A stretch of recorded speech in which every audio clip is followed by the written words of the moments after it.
حضرت حارثہ بن نعمان رضی اللہ تعالیٰ عنہ بیان کرتے ہیں کہ میں نے اپنی زندگی میں حضرت جبرائیل علیہ السلام کو 2 مرتبہ دیکھا۔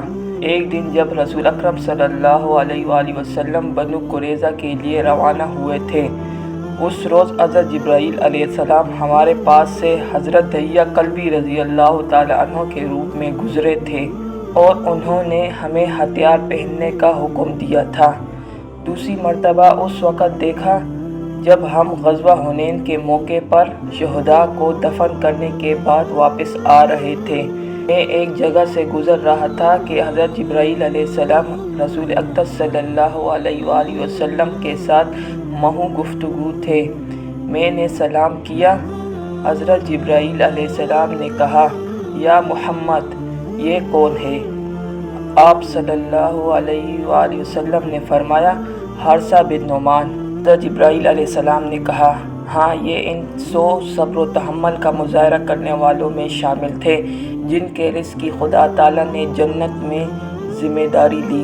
اگر یہ سلام کہتے تو ہم ان کے سلام کا جواب دیتے۔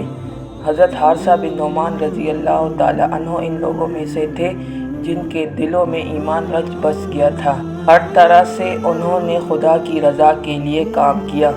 یہ اپنی والدہ حضرت جعدہ رضی اللہ تعالیٰ عنہا بنت عبید الانصاریہ کا بہت زیادہ احترام کیا کرتے تھے۔ ان صحابیہ رضی اللہ تعالیٰ عنہا کو گھرانہ نبوت میں عزت و توقیر کی نگاہ سے دیکھا جاتا تھا۔ امام ذہبی رحمۃ اللہ علیہ حضرت حارثہ رضی اللہ تعالیٰ عنہ کے اوصاف بیان کرتے ہیں۔ وہ دیانتدار، نیک دل اور اپنی والدہ کے فرما بردار تھے۔ ابن قدامہ رحمۃ اللہ علیہ ان کے بارے میں فرماتے ہیں، وہ عالم فاضل صحابہ کرام رضی اللہ تعالی عنہ میں سے تھے۔ اس نیکی، فرما برداری اور فضل و شرف نے انہیں اہل جنت میں ہونے کا اعزاز بخشا۔